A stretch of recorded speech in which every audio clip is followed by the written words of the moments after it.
Welcome back to The Breakdown with me, NLW. It's a daily podcast on macro, Bitcoin, and the big picture power shifts remaking our world. What's going on, guys? It is Wednesday, October 16th, and today we are talking Tesla shuffling Bitcoin, ETF inflows ripping, open interest hitting a one-year high, and much, much more. Before we dive into that, however, if you are enjoying The Breakdown, please go subscribe to it, give it a rating, give it a review, or if you want to dive deeper into the conversation, come join us on the Breakers Discord. You can find a link in the show notes or go to bit.ly/breakdownpod. All right, friends. Well, some interesting moves yesterday. Tesla has moved their entire Bitcoin stash, triggering panic in some circles that they could be on the verge of selling. Elon Musk's carmaker was, of course, one of the first publicly listed companies to buy Bitcoin. They purchased $1.5 billion worth in February 2021, but ended up selling 3/4 of it at a loss in early 2022. That final 25%, however, was still enough to make them the fourth largest corporate Bitcoin holder behind MicroStrategy, Marathon Digital, and Riot Platforms. Their stash is currently worth around $760 million and hasn't been touched in over 2 years. The movement of funds was detected yesterday afternoon.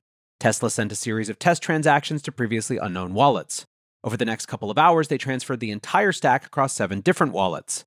There doesn't seem to be any clear pattern as you would expect from a new custody arrangement. Tesla previously maintained their holdings across multiple wallets, and there was some consolidation, but the receiving wallets hold different amounts. Each is in the tens of millions of dollars range. The wallets also don't have clear links to an exchange or an OTC desk.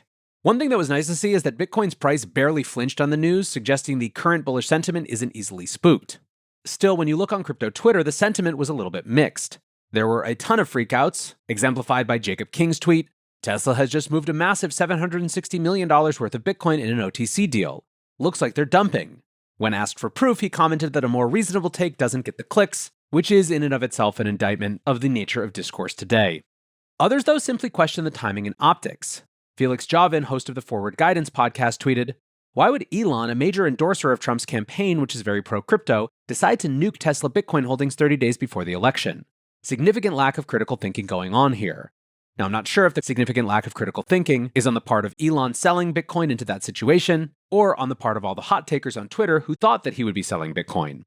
Still, of course, this being October, there was another genre of takes claiming this movement was a sign that Tesla would be buying more, or perhaps even going back to their original plan of accepting Bitcoin as payment. Tesla abandoned those plans pretty quickly in 2021, which you might or might not remember significantly halted the momentum that they had started, with Musk giving a reason to do with environmental concerns. If that really was the reason, a lot has changed in those 3 years. Over 50% of Bitcoin mining now uses renewable energy.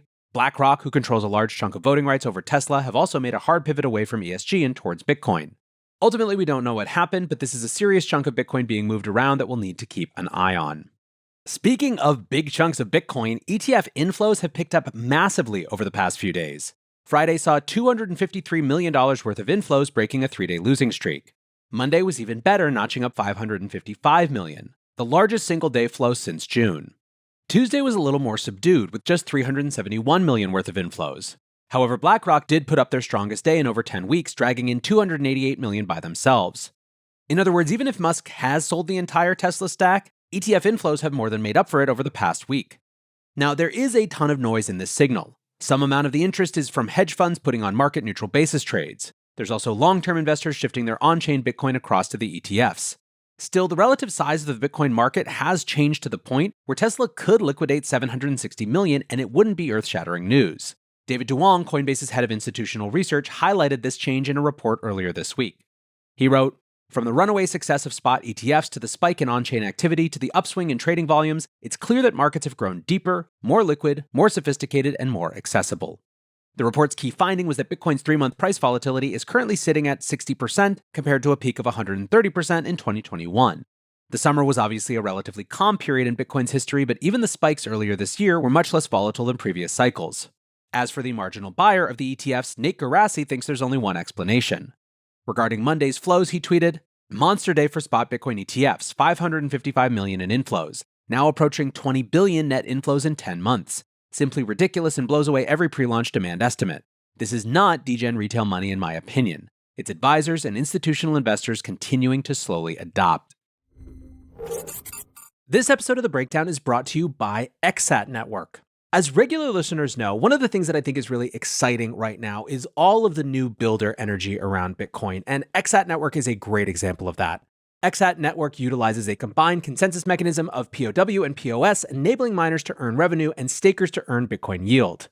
Their state data index mirrors Bitcoin UTXO data, creating a venue for BTC Fi to flourish and a platform to trade Bitcoin assets. ExSat Network partners with Matrixport, committing 5,000 to 10,000 NBTC to the network, assisting with dApp development and enhancing security.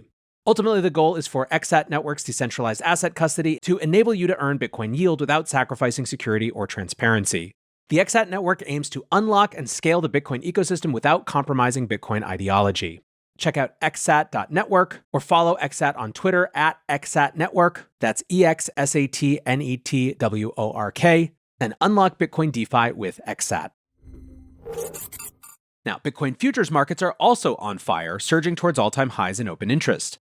According to CoinGlass data, open interest across all exchanges now stands at 38 billion. That's up more than 40% since the low point of the summer doldrums in early August. The Chicago Mercantile Exchange, which hosts institutional traders, is now firmly in the lead. They currently have 11.2 billion in open positions compared to Binance in second place with 7.8 billion. The futures market has structurally changed since the beginning of the year. Open interest doubled between January and March and hasn't shown any sign of decline since.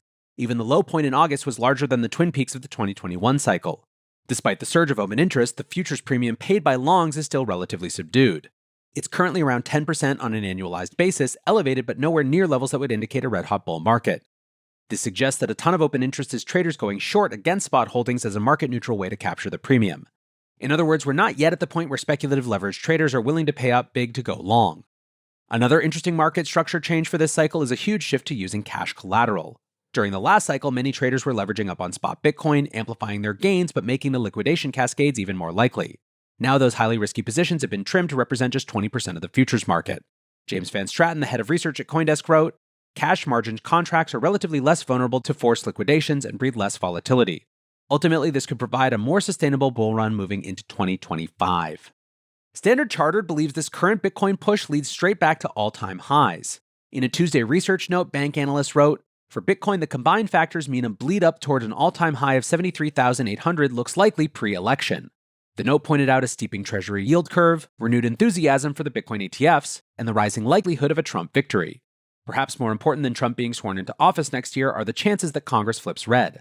Republicans currently have 39% odds of controlling both the House and the Senate. However, Standard Chartered noted that, in conditional probability terms, if Trump wins, there is a 70% chance of a Republican sweep, which could create favorable conditions for risk assets, including Bitcoin. The note also paid lip service to the growing sentiment that the choice of president doesn't matter for Bitcoin. They added that even if Trump doesn't win, the broader trend towards digital asset adoption remains intact. Still, many attributed yesterday's Bitcoin price action to Trump's odds moving up. Thomas Farrer of Hey Apollo tweeted, "Bitcoin is starting to sniff out a Trump victory." Speaking of Trump, however, Trump's ICO seems to have been a big letdown. World Liberty Financial opened their token sale yesterday, and the website was inundated with interest, crashing multiple times across the afternoon. According to the team, the website received 72 million unique visits. However, clicks didn't translate into sales. Earlier this week, the project boasted that 100,000 US investors were whitelisted. At the end of the first day, though, only 5,500 unique wallets bought a total of 600 million tokens. That's around $9 million raised, a far cry from the 300 million tokens on sale. Perhaps it's still early days, but so far the demand doesn't seem to justify the $1.5 billion market cap implied by the sale price. The morning launch also saw the release of a gold paper explaining further details of the protocol. It largely served to confirm what was already known. The protocol will be the same as Aave, offering borrowing and lending in Bitcoin, ETH, and stablecoins with user-created liquidity pools. The paper also confirmed the governance tokens would be locked indefinitely and untradeable. A governance vote could unlock the tokens in the future, but there was no definite unlock schedule or promise made. While most Bitcoiners were just grumbling about Trump going full DeFi degen, and in general crypto natives largely wrote off the launch as a non-event, the launch did serve to drive Trump's political rivals crazy. Ron Filipkowski, the editor-in-chief of Midas Touch, wrote, "Trump announces tonight that you now have an amazing opportunity to lose your life savings on his crypto scam." Progressive and regular technology antagonist Matt Stoller tweeted, "It's embarrassing that Harris is promoting crypto as a policy to appeal to black men, but remember Donald Trump is actually launching his own coin this week." One more little story today. Japan's answer to MicroStrategy Metaplanet has been on a Bitcoin buying spree. On Tuesday, the firm announced the purchase of around 107 Bitcoin worth about 6.7 million. This is their fourth Bitcoin buy so far this month, each sized at 1 billion yen. The firm has more than doubled their Bitcoin holdings since the beginning of October, bringing the total value to $56 million. After trading relatively flat for the past few weeks, the stock finally responded to this aggressive Bitcoin buying schedule, pumping by 15% on Tuesday. The firm has also revised their option strategy. At the start of October, Metaplanet sold options representing 223 Bitcoin. These options required Metaplanet to purchase the Bitcoin at a fixed price of $62,000 should it fall below that strike by the end of the year. Metaplanet received around 22 Bitcoin in payment. That made the options trade profitable as long as Bitcoin stayed above 55,000 and below 69,000. The options have now been rewritten with a strike price of 66,000, and Metaplanet have received an additional 6 Bitcoin in payment. The trade is now unprofitable if Bitcoin ends the year below 57,000 or above 75,000. Metaplanet said, "By increasing the strike price, this approach allows for a higher yield potential while keeping in line with the company's objectives to enhance Bitcoin holdings and support its path towards profitability." Now, that path to profitability could be the key to the strategy. Before their transformation into a Bitcoin holding company, Metaplanet was a zombie hotel chain. As they were unprofitable, the firm had limited access to funding in the debt market. Selling options allows Metaplanet to book revenue rather than capital gains and could give them expanded access to fundraising options. When the options were sold, much of the analysis was centered around whether Metaplanet would have been better off simply buying spot Bitcoin, as if it were a trade-off. With Metaplanet's rapid pace of Bitcoin acquisition, it's now clear the company can and will do both. Investor Ben Weckman tweeted, "Dylan LeClaire and the Metaplanet team have been on an absolute tear acquiring Bitcoin. Seems like every week I'm seeing them pick up another 100 BTC. Very, very strong execution coming out of this team." This is a fun one to watch, so I will keep an eye on it. For now, though, that is going to do it for today's breakdown. Appreciate you listening as always, and until next time, be safe and take care of each other. Peace.